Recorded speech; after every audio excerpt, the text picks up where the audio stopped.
Hello friends, आज मैं बात करने वाली हूँ अस्थमा के बारे में। अस्थमा क्या है, इसके क्या क्या कॉजेस हैं, इसके क्या क्या साइंस एंड सिम्टम्स हैं और इसका डायग्नोसिस के लिए क्या क्या टेस्ट करवाना पड़ेगा और इसके अंदर क्या क्या रिस्क फैक्टर्स हैं और इसको प्रिवेंट करने के लिए हम लोग क्या क्या कर सकते हैं। ये सारे पॉइंट्स मैं इस वीडियो में कवर करने वाली हूँ।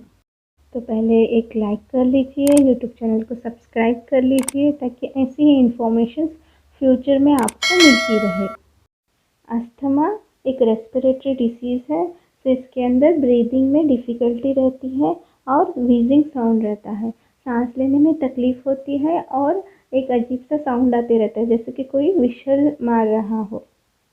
हमारे रेस्पिरेटरी सिस्टम में जो ब्रोंकाई रहता है, उसके अंदर के स्मूथ मसल का कॉन्ट्रैक्शन हो जाता है। वो बहुत ज़्यादा स्टिफ हो जाते हैं, यानी अकड़ जाते हैं, तो इस वजह से उनका इजीली मूवमेंट नहीं हो पाता है। तो इस वजह से जो हवा जो बाहर फिर अंदर आते रहती है, उसमें ऑब्स्ट्रक्शन आ जाता है। और ये जो ऑब्स्ट्रक्शन होता है उसमें और भी म्यूकस मेम्ब्रेन या फिर म्यूकस के जम जाने से भी और ज़्यादा इंक्रीज हो जाता है। तो जो ब्रोंकाई रहता है उसका ल्यूमेन पूरा भर जाता है, तो इस वजह से हवा का पास होने में बहुत ज़्यादा डिफ़िकल्टी होती है और इसी वजह से वहाँ पर क्या होता है, साउंड आने लगता है। चलिए अब जानते हैं इसके कॉजेस क्या है। ये जो अस्थमा है ये फैमिली के अंदर रन होता रहता है, यानी हेरिडिटरी रहता है।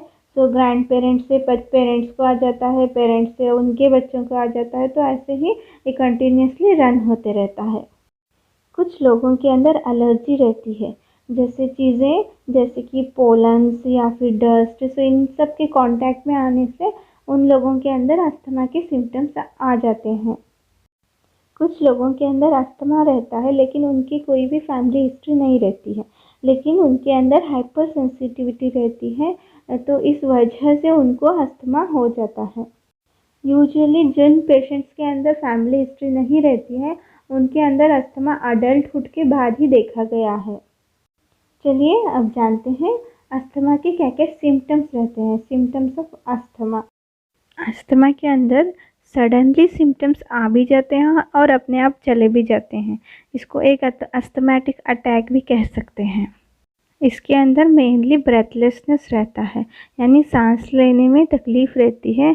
स्पेशली सांस लेने से ज़्यादा सांस को छोड़ने में बहुत ज़्यादा तकलीफ़ आती है और व्हीजिंग साउंड रहता है, कफिंग हो सकता है, चेस्ट में टाइटनेस फील होता है और डिस्निया और साइनसिस भी हो सकता है। चलिए अब जानते हैं अस्थमा के अंदर क्या क्या रिस्क फैक्टर्स है, अस्थमा किस किस को हो सकता है।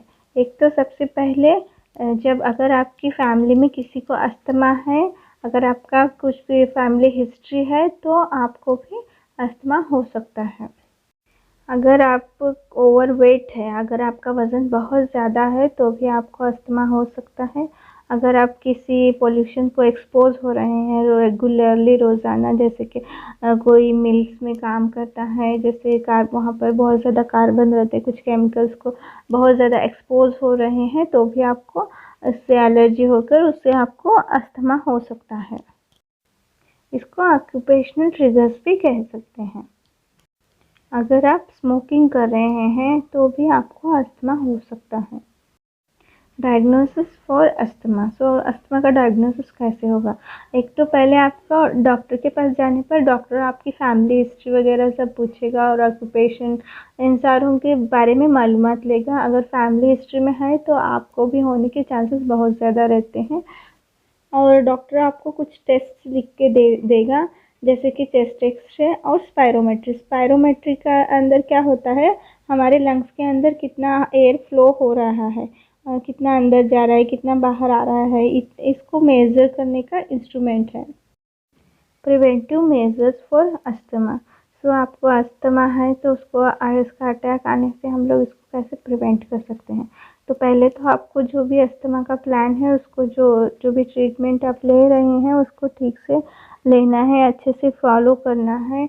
और सेकेंडली है आपको अगर कोई ट्रिगर है, जैसे कि आप एक्सरसाइज कर लेते हो या फिर कोई पोलन के कांटेक्ट में आने से आपको अस्थमा का अटैक आता है। तो ऐसे ट्रिगर्स को आपको अवॉइड करना है और फूड अच्छा हेल्दी फूड खाना है, जैसे कि आपके फूड के अंदर फ्रूट्स होना चाहिए, वेजिटेबल्स होना चाहिए, गार्लिक, जिंजर, हनी, ये सारी चीज़ों को आपको खाना है, ताकि ये वाली चीज़ें ब्रोंकाई को डायलेट करने में मदद करते हैं, मतलब ब्रोंकाई को बड़ा करने में मदद करते हैं। सो फ्रेंड्स, ये था अस्थमा के बारे में।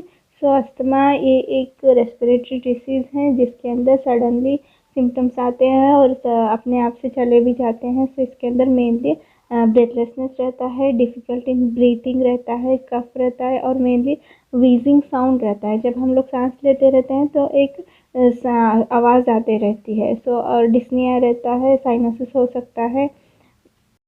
ये फैमिलीज़ में रन होता है। अगर आपके फैमिली में नहीं है तो भी वो ये आपको हो सकता है, क्योंकि एनवायरमेंटल कंडीशंस की वजह से हो सकता है। अगर आपके अंदर किसी चीज़ की एलर्जी डेवलप हो जाती है तो भी ये हो सकता है।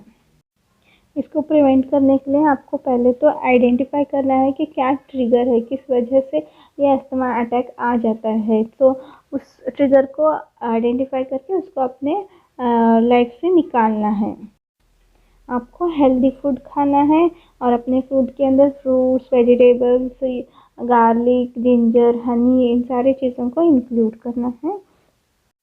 तो फ्रेंड्स, अगर आपको ये वीडियो अच्छा लगा है तो प्लीज़ लाइक कर लीजिए, यूट्यूब चैनल को सब्सक्राइब कर लीजिए और शेयर कीजिए। Thank you.